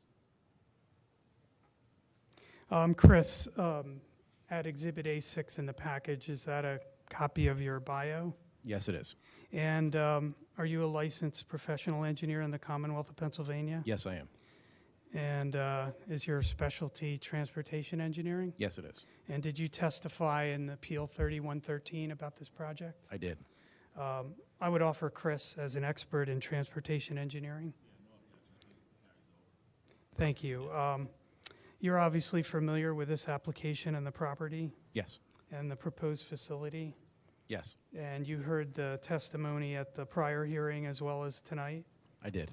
Have you reviewed anticipated parking demands for a facility like this one by using commonly accepted sources in the transportation engineering field? Yes. And you obviously heard the board has concerns about the levels of parking. And did you prepare a letter evaluation report that's at A7? Yes, I did. It's a letter dated November 17th, 2022. And could you explain what you did in preparing that, and at the appropriate time, having heard some of the comments and questions? Yes. If you could address those. I think the board understandably is looking for a comfort level that, there would be enough parking here to meet the practical needs of the facility. Certainly. So as part of our scope of work, we reviewed the proposed plans with regard to circulation, layout, and parking. We also reviewed data published by the Institute of Transportation Engineers with regard to parking usage for senior living communities. This board may be familiar with the Institute of Transportation Engineers, also known as ITE. ITE is an international organization that provides independent data and research relative to traffic and parking for use in planning and designing transportation systems, as well as site development planning for use by both private development organizations as well as public agencies. I'll also offer that a large portion of the work that I do every day is serving as the appointed transportation engineer for several municipalities, and we rely on this data as well as when I represent private developers. So this is an industry resource that we rely upon. So I kind of have the benefit of coming in here and not referring to ordinances, but really looking at actual parking data based on other similar land use types. So my conclusions are based on actual studies of other similar developments. Should I keep going? Pardon? Go ahead. No, keep going. Okay. You want me to summarize my report? Yes. Okay. So if you refer to our letter, using the ITE data from their publication titled Parking Generation 5th Edition, we reviewed the parking use data for a variety of senior living land uses, residential land uses. There are 3 land use types that are applicable to the proposed development. They're summarized on page 1 of the letter with the description of each of those 3 land uses. Those land uses are senior adult housing, which would only apply to the 180 independent living units, and I'm including the 175 apartment units and the 5 cottage units. Secondly, congregate care facility, which again would only apply to the 180 independent living units. And then finally, assisted living, which would only apply to the 80 personal care and memory care units. So there's one use type for the personal care memory care, that being assisted living. But there are we found two land use options to consider for the independent living units, those being senior adult housing and congregate care facility. So we evaluated 2 different scenarios to evaluate the parking needs for the site, and those are summarized in the table on page 2 of our letter. Thank you. So scenario 1 assumes the congregate care facility for the independent living units and the assisted living for the personal care memory care units. Scenario 2 assumes senior adult housing for the independent living units, and then again still assumes assisted living for the personal care and memory care units. So ITE provides different formulas to calculate the parking demand. And again, it's important to remember the ITE data that is presented, this is the highest data. This is the highest peak throughout the day, or highest hour of parking need throughout the day. Or in the case of the independent living units, it occurs overnight. So there will be several hours where that is the highest parking demand. So again, there are three methods, three different, in some cases, depending on the land use, there are up to three different ways of calculating the parking. First, there's an equation method based on the data set. Second, there is an average peak rate formula. And then finally, there's an 85th percentile rate, which is based on sort of the upper end of the peak hour data set. In looking at all three calculation methods for each of the land uses, for both scenario 1 and scenario 2, we found that in all cases the 85th percentile rate yielded the highest results. So that's really what we're focusing on. So when you look at scenarios 1 and scenarios 2, all that's changed is what we're assuming for the independent living units. And again, this is all based on actual data, actual studies of other similar communities. So the parking demand for the personal care units is the same in both scenarios because it is based on assisted living. The only difference is with scenarios 1 and 2 for the independent living units, and I think I just said that. So, excuse me, the parking demand for senior adult housing, as in scenario 2, is greater than the parking demand data or parking demand result as identified for congregate care facility as identified in scenario 1. So overall, using scenario 2, the total peak parking demand is 167 parking spaces. And this is for the highest use hour or use hours throughout the day, and therefore during the other hours of the day, the parking demand is actually less. Therefore, and again, based on actual studies, in our opinion, since there are 217 parking spaces proposed on the plan, plus roughly 10 additional parking spaces for the cottage units, we firmly believe that there is more than sufficient parking to serve the needs of the uses on the property. However, even though we've concluded that there is sufficient parking, we do recommend consideration for other potential measures, and some of that has been alluded to already this evening, other measures to potentially lessen the parking needs or to accommodate greater parking demands if needed, as, for example, during holidays, special events. So some of those methods, and they are outlined in the towards the end of the letter, so some of the things that we would recommend to be considered, one would be to, and it's been referenced, to allow additional overflow parking along the internal spine driveway through the property at the upper end of the site. The road as proposed is 26 feet wide, which if needed, this could accommodate usually an on-street parking space is about 7 to 8 feet wide, so it would result in still there being 18 to 19 feet passable for two-way traffic flow. So we're very comfortable with that. Secondly, if the need arises, and again, this was referenced earlier, schedule multiple seating times for dining and other special events, such as during the holidays for residents, guests, and families that may visit, provide better opportunity for friends and family to gather on site and to reduce the potential for overlapping peak activity on the site. And then finally, if the need arises, coordinate for nearby overflow parking. We've got some real opportunity here, given where the site's located, and it's already been referenced that shuttle service would be available.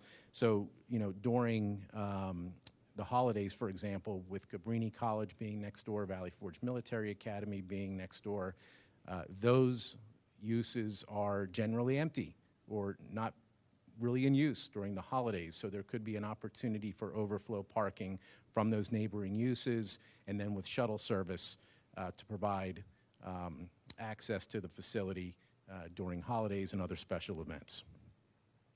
Also, consider methods to reduce or to incentivize less car ownership. So we're recommending consideration to provide access for same-day and short-term rental service, car rental service, by contracting with a local car rental company. Not only does this reduce the need to own a car, but it also reduces sort of the financial burdens of owning a car, the carrying costs of a car, whether it be maintenance, financing, insurance costs, that sort of thing.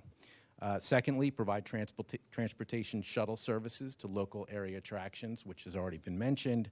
And then finally, create partnerships with other community organizations for shuttle service, churches and other community organizations which provide some of their own shuttle service to attract their guests. So each of those methods should be considered to incentivize less car ownership, as well as the other methods that were identified to accommodate those unique events during the course of a year where you may have special event overflow parking. So I will say that based on the data that we have, we firmly believe there is sufficient parking. Again, these are numbers that are based on actual studies, but I think with the proposed parking of 217 spaces plus the cottage spaces, it's well in excess of the peak demand that we've identified of 167 spaces. So that gives us confidence. And then the added benefit of some of those other measures, if they were implemented, would further reduce the need for either car ownership or accommodate those unique times during the year when there could be added demand, such as during special events. Thank you. Chris, a couple follow-ups. You heard some of my remarks. Do you agree, is it an important factor that the vast majority of the independent living units would be one-bedroom units? Yes. And that would tend to obviously decrease the parking demand? Absolutely. I've been involved in several of these types of developments, and although I'm not an operator, it is my understanding, given the average age of the occupants, there is less need for car ownership, and in fact, many of the units may, if they're occupied by one individual or two individuals, you'll find that at most there may be one car, and in many cases, no need for a car. And I also commented about, and you hit on it, the peak time of the parking for one of these dwelling units is in the overnight hours, correct? Yeah, what we'll find is for the personal care and memory care, their peak demand for parking is really during the day because the residents don't own vehicles, it's the employees. So that's daytime. But for the independent living units, their peak demand is in the overnight hours. So would you believe that in addition to the parking in the units and that could be provided along the drive, that there could be a good number of spaces in the large surface lot open at the peak time for those independent living units? If needed, yes. That's all I have for Chris. Any questions for Chris from the board? Okay, no further questions. Thanks, Chris. Thank you. So in addition to the record from 3113, I would ask that my exhibits that we presented this evening be made part of the record. And, Any public comment? Come on up.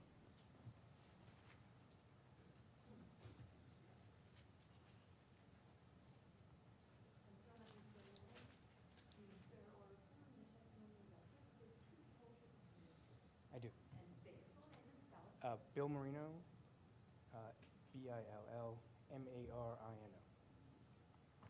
Billmarino. Good evening, Bill Marino. I am the. Do you have a question? Good evening. No. Okay.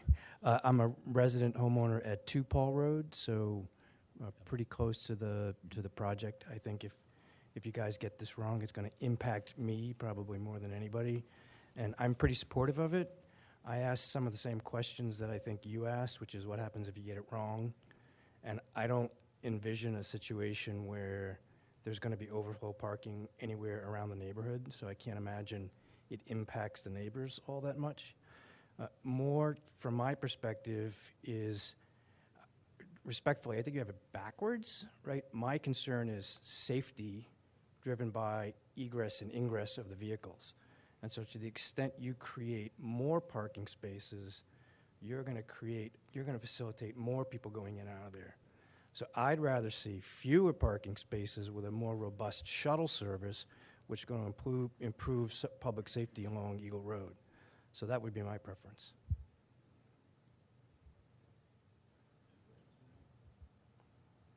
Thank you.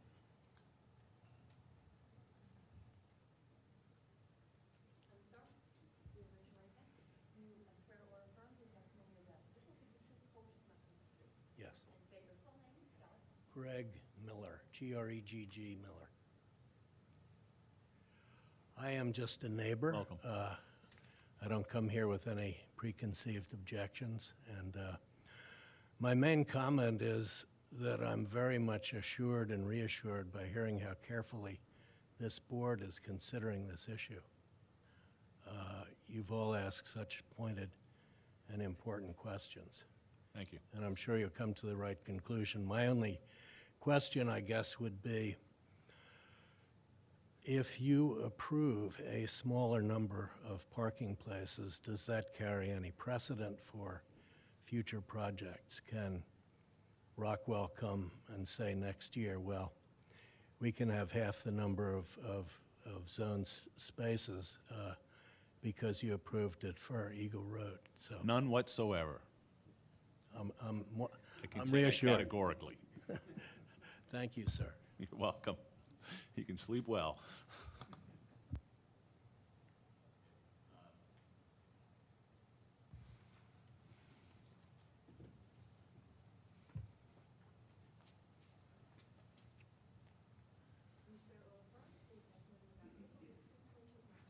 I do. Bill Gregg, G-R-E-G-G. Good evening. I'm a resident of the township.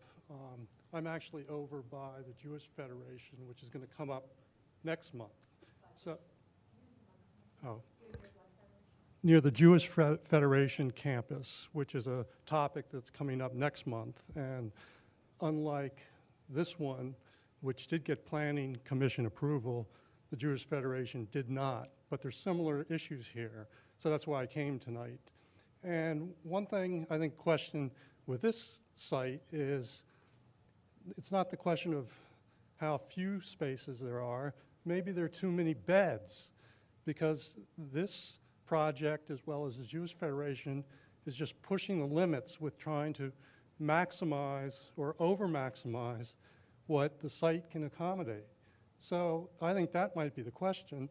Perhaps you don't build two of those buildings, you phase it, see how the parking goes, and if it's working out, then you build the two. But you know, what I'm hearing is about hardships presented to the applicants by the site. I'm seeing hardships imposed on the site by the applicant, and I think it's something that really needs to be thought about, because the township is under a lot of pressure, the site's under a lot of pressure, and it needs to be really considered carefully. So thank you very much. And just for your benefit, a lot of those issues actually were addressed in the first hearing on this matter, on the approval. You know, we had some major discussions about those issues. So, but I appreciate you raising those. Thank you. Mr. Chairman? Yes. If I could, it's Kevin, if I could get a clarification on something I heard earlier about the land development review process. I don't recall there being on-street parking before, and I don't know if that issue has been formally raised or reviewed by the township or its consultants regarding the on-street parking, particularly as it relates to emergency vehicles coming and going. Yeah. So that idea of additional parking, I think we understood that. That's not cast in stone. Okay. Well, no further public comment. I think before we start our discussion, maybe we should talk about how we want to approach this. The way I see it, and please share with me your views, if we start off by making a determination whether those independent living facilities are covered under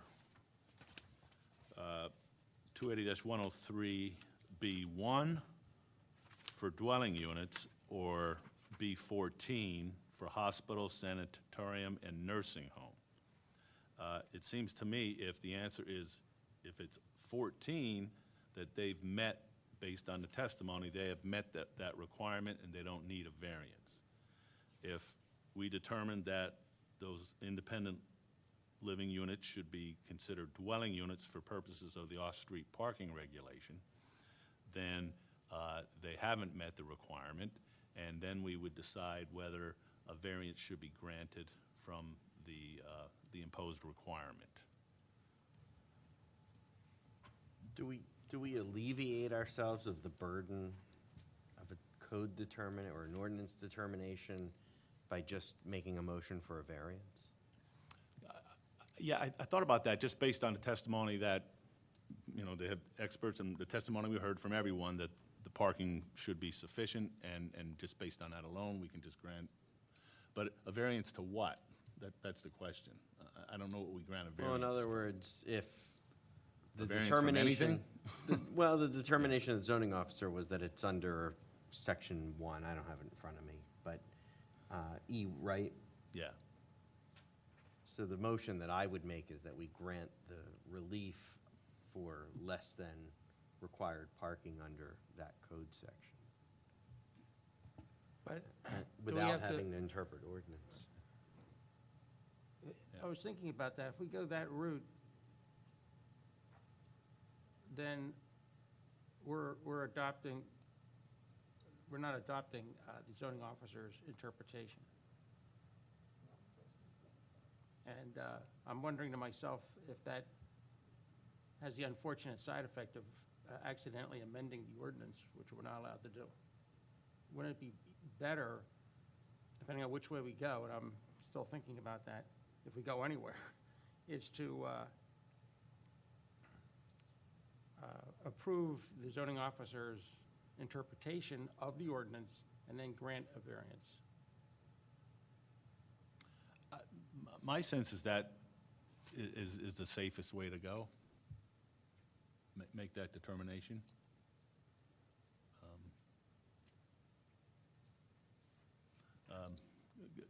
Gus, any advice on how to get through this, or? No, I mean, I'd like to hear what if the applicant has a preference as to which way it goes, not that that's determinative of what you're going to do. Right. But the granting a variance is essentially saying that you found that there's a hardship, and they've overcome that hardship with the evidence that they've presented. So I think, I don't know if you want to call it the safest way to go, but that covers more of the issues that could be presented through the application. By granting a variance, you're telling them that there is a hardship, and there's a basis for granting them the variance and overcoming that hardship. The alternative is essentially by right. You're essentially saying that you are disagreeing with the township's determination that they're not individual dwellings, that it's the other section that applies here for parking, and therefore they've met that requirement. There's no need to have a hardship shown, Yep. and no need to overcome that hardship. Yeah. That would be the difference between how you decide this. As a practical matter, they'll get the same result either Yeah. way. And it's a assuming practical matter, it's yeah. If we grant a variance, then, by default, we're agreeing with Exactly. Kevin's interpretation. Correct. You're saying that the township's correct, the zoning officer's correct, but there's enough here to grant a variance. Okay. George, you have any thoughts on that? Just because Mr. Economides mentioned it, I think I agree with that analysis he made. If you grant the variance, you would essentially be saying that you agreed with Mr. Kachansky, and that's why we applied for the variance, basically working with the determination that we received. What we're basically saying then is it's a dimensional variance, and I think everybody would recognize that these particular independent living units are not quite the same as every other dwelling unit in the township. So maybe 2 is not the right number. With the unique conditions of this site, very unique site, different from that other site that the gentleman mentioned, and the testimony that we have regarding the various factors, we think a dimensional variance would be supportable. We think we actually have a nice cushion on the parking, and we would have a condition that we would have, try to add the spaces and try to add that to our land development plan. It would be subject to approval by the township, of course, but we would accept that as a condition that we would provide that if allowed by the township. We believe it will be, based on our transportation engineer thinking it will be adequate. I think that's helpful. Mr. Brosman, I have a question, I'm sorry. The independent living units, do they meet the code's definition for dwelling unit? I mean, there's a kitchen, it's just like any other apartment? We had some testimony last time to answer your question on the kitchen, yes. So they're similar to another apartment, but we did have testimony from Mr. DeLuca about how they had the alarms and they had the monitoring, and as I read with that finding, like, they are different, but yes, they have a kitchen, they have a bathroom, they're independent in that way, but we do think they're different because of they're part of this facility with the on-site amenities, with the shuttle, and with the step up to the living, and that's why they need less parking.